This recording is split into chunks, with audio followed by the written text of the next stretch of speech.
風水咁使撚要羅庚咩？我話乜就係乜㗎啦。咁做神棍就係咁㗎啦。你老公有冇出去搞基？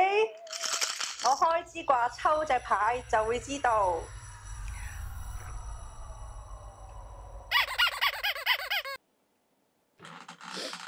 Hello， 大家好，翻嚟我哋神棍唔易做啦。冇錯，又係新一集嘅神棍唔易做。係啦，嗯，咁我哋今日講呢個 topic，即係雖然啦，我哋而家即係食正呢個叫做奧運嘅呢個熱潮啦。咁但係我哋今次咧就唔係講奧運，咁而家咧就係今集出街嗰陣時，奧運應該完。奧運都應該冚期啦，係啦。係啊。我哋調翻轉就係講呢個轉播奧運嘅電視台。係啦，即係你見到我哋即係。我哋而家錄影時間就係奧運，即係播緊啦，播緊啦。喂，你見到大家都係播奧運，呢個 TVB 播奧運，俾人省到九彩嗰個記者，記者俾人省到九彩。而家唔知記者啦，仲多一件又俾人省。係就有邊件啊？係我唔孤陋寡聞，唔記得佢叫咩名。係啦，你見呢個 ViuTV 佢播呢一個奧運咪反而萬人空巷喎！上次講咁嘅屯門嗰度屌成班人追呢個 Mirror 佢嗰日唔係播嘅，佢只不過係做宣傳。係做宣傳咯。阿 Mirror 同埋 Era 做。係啦，即係同一件貨，兩家嘢擺出嚟賣，屌嗰個差距天差地別嘅嗰個風評。咁 ATV 唔使講啦，佢翻屋企瞓覺啦可以。咁今日咧就即係講下呢個點解 ViuTV 同埋 TVB 點解兩間電視台個差別咁大，集中喺呢個風水上面講，睇下嗰個差別喺邊度啦，好嘛？好啊。好啊，咁我哋講呢個風嗱，即係首先講咩叫風水咧？即係我哋會講風水咧，其實我哋集中就係啲人成日講啊嘛，天時地利人和係啦。咁風水就淨係集中講個地利嘅啫，即係話啊呢個環境點樣影響間公司係啦，咁會幫佢啊，定係害緊佢咧？咁樣就集中喺個環境嗰方面講嘅啫。咁所以咧，我哋講所謂叫做 TVB 風水或者呢個叫做 ViuTV 風水咧，咁你講一間公司，咁一定集中喺佢嗰個叫做總部嗰度去。係啦，總部嗰度去講㗎。咁係啦，咁其實我都想問一問，因為開頭我哋即係話講呢個電視台風水嘅時候咧，我都覺得有個疑惑，譬如我揾到 ViuTV 佢拍嘢嘅地方應該就係集中喺九展嗰個位啦。咁但係原來佢嘅寫字樓係喺太古嗰邊喎。咁其實拍嘢同寫字樓，咁如果睇風水嘅話，其實應該係會係用邊一邊為主咧？我哋會用翻個寫字樓為主。點解咧？因為你成間公司，我哋講管理賺唔賺只係睇個 operation 啊嘛，個營運啊嘛。咁營運個地方喺邊度咧？一定喺個總部嗰度㗎。咁所以我哋睇呢間公司嗰個大方向，佢呢間公司好定壞，行運定行衰運。咁我哋就會睇個總部營運總部喺邊度。咁嗰個 production 嗰個廠房有冇影響？都有，因為點解咧？如果你嗰個廠房嗰個風水唔好，咁變咗就會影響嗰個運作啦，嗰個 production 拍攝個進度係啦。咁你話如果你個拍攝進度有影響有擔角，咁會唔會影響到公司個盈利咩？會，但係呢個已經係一個間接嘅影響啦。咁所以我哋睇風水就會分主次，邊度係主，邊度係次。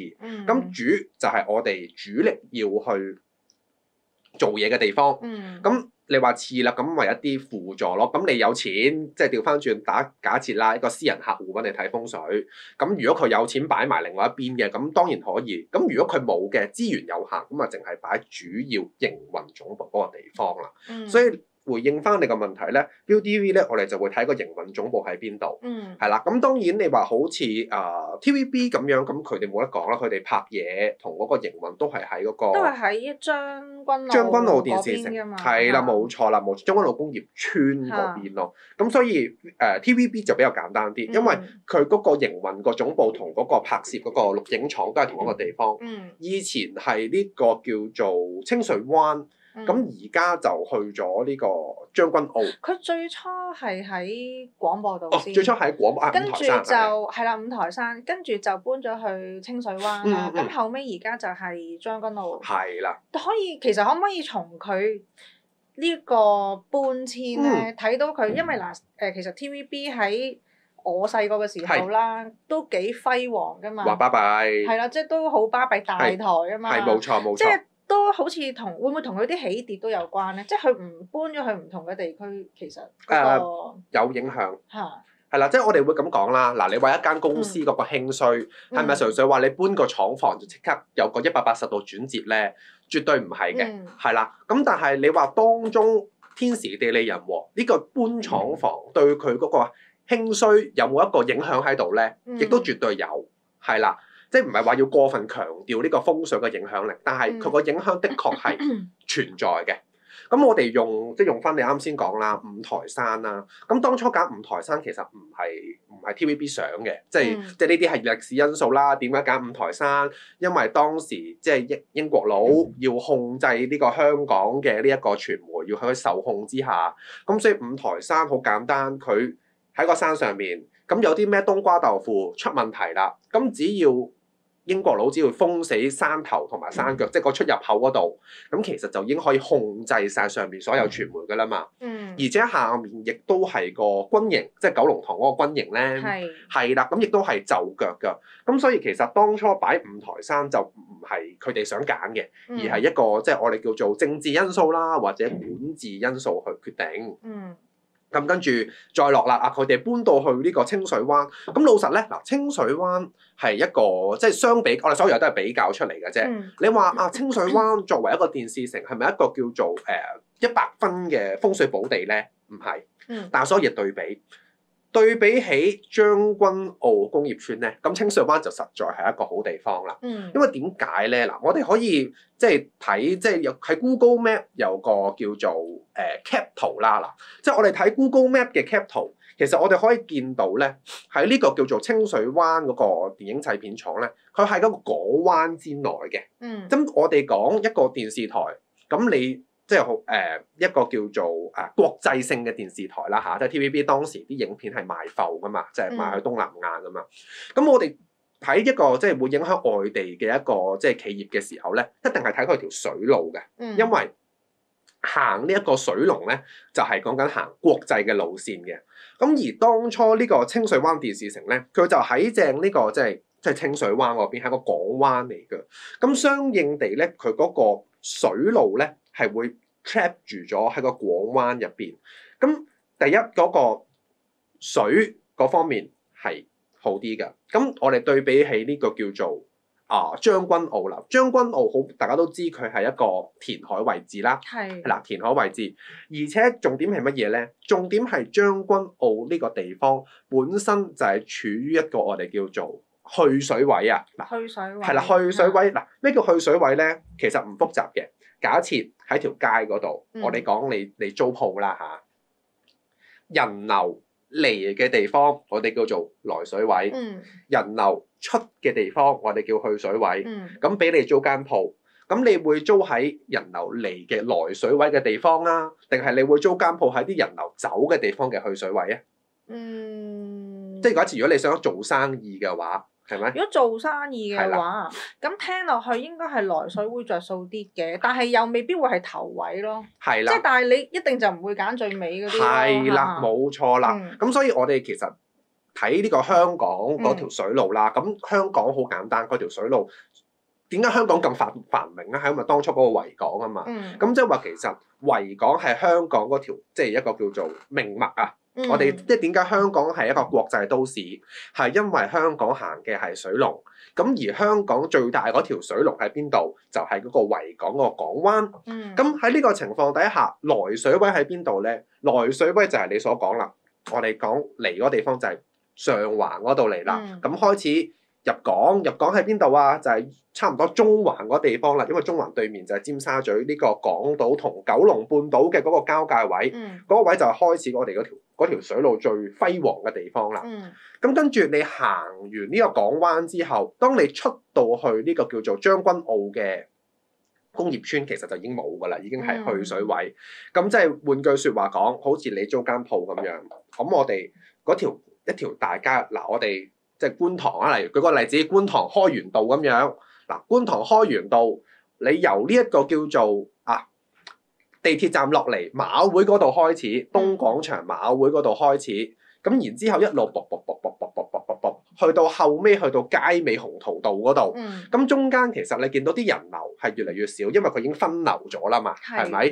咁將軍澳電視城嗰個情況就類似啦，嗰條水路你你行完呢一個叫做中環，跟住銅鑼灣、灣仔，去到將軍澳嗰位已經係冇㗎啦，水尾㗎啦，冇㗎啦，走㗎啦，已經係開始。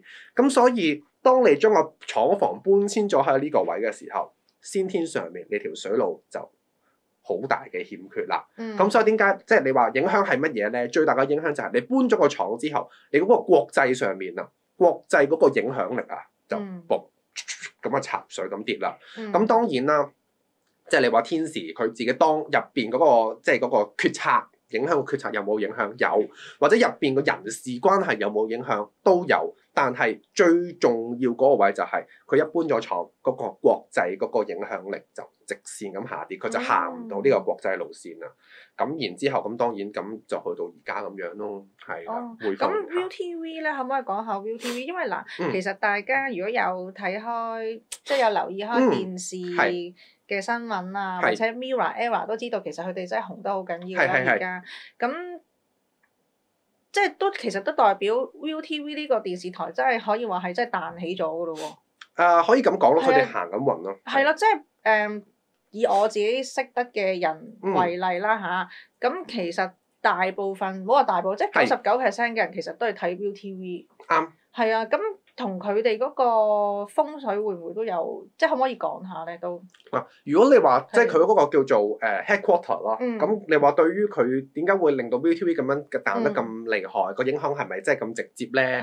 咁你問我，咁好老實，其實呢個影響並唔係話咁直接嘅影響，係啦，影響並唔係話咁直接，因為即係你話站在 ViuTV 嘅角度，嗱佢擺嗰個位啦，佢嗰個 headquarter 喺呢個太古，係啦，太古嗰邊啊嘛。咁你話喺太古呢個邊，其實佢呢個位係一個我哋叫做行一個商業嘅地方，其實佢成條嗰個英皇道啊，即係係啦。咁你話其實佢係咪好似 TVB 咁樣行嗰條水路係行國際路線咩？唔係嘅。咁 ViuTV 咧，佢純粹就係行商業嘅路線，即係佢嗰個地方啊，就注定咗佢基本上佢係嗰個商業化嗰方面，好成功。即係例如可能你見即係 ViuTV 佢而家即係行嗰個叫做即係捧嗰啲明星啦、Mirror 啦嗰啲商業化，即係推嗰啲廣告啊，又或者係可能佢而家做嗰啲宣傳啊，行嗰啲即係行嗰啲年輕嘅路線啦。咁喺呢方面佢嗰個成功係源於佢嗰個叫做商業化，佢咁啱切合到嗰個市場嘅需要咯。咁變咗 ViuTV 嘅成功就唔係話佢行嗰種叫做好似以前無線嗰種即係國際嗰種影響力咁樣咯。係啦，冇錯。咁所以相比較之下，你話即係嗰個叫做 ViuTV 嗰個總部個風水個地點啦嚇，我講地點係咪你話特別好咩？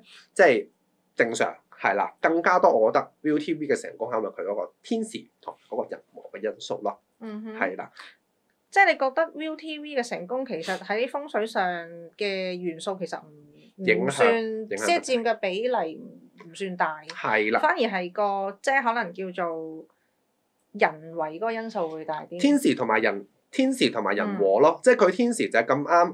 我哋之前講大叔的我有講過，佢咁啱食正我哋呢個八九運嗰種行呢種年輕嘅路線，行呢種我哋叫做即係叫做行一種叫做大家百花齊放嘅路線，即係佢乜嘢小眾嘅題材佢都夠膽做，咁啱就切合到佢呢一個叫做時代嘅變化，咁呢個係天時啦。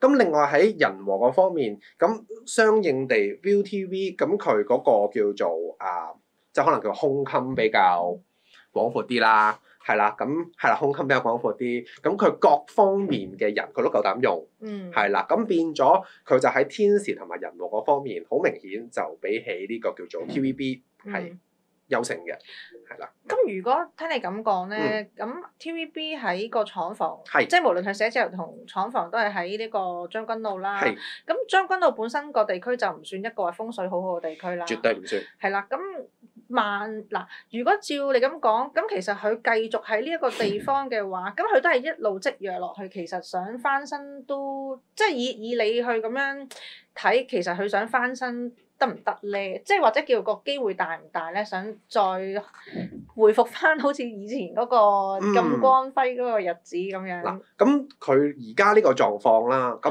當然你話佢搬廠房，咁搬咗一個好嘅地方，咁我哋咪講咯，喺地利嗰方面佢可以有個幫助咯。咁但係喂，地利搞掂咗啫，你都要天時同埋人和噶嘛，係咪先？咪風水唔係大交叉晒噶嘛，風水大交叉晒，如果揾間風水屋我發達啦，唔使坐喺度啦，啱唔啱先？係咯，好多人都係咁。係啦，咁變咗即係呢個就係個點啦。咁不過你話啊，將軍澳風水好唔好咧？嗱，咁我哋成日講風水好唔好，睇你用嚟做啲乜嘢嘅啫。你住嘅同你係商業用嘅嗰個觀點又唔同嘅。咁不過呢個就係個大 topic 啦，我哋留翻下節繼續再講啦。好，我哋下節再講啦。係啦，下節翻嚟再見。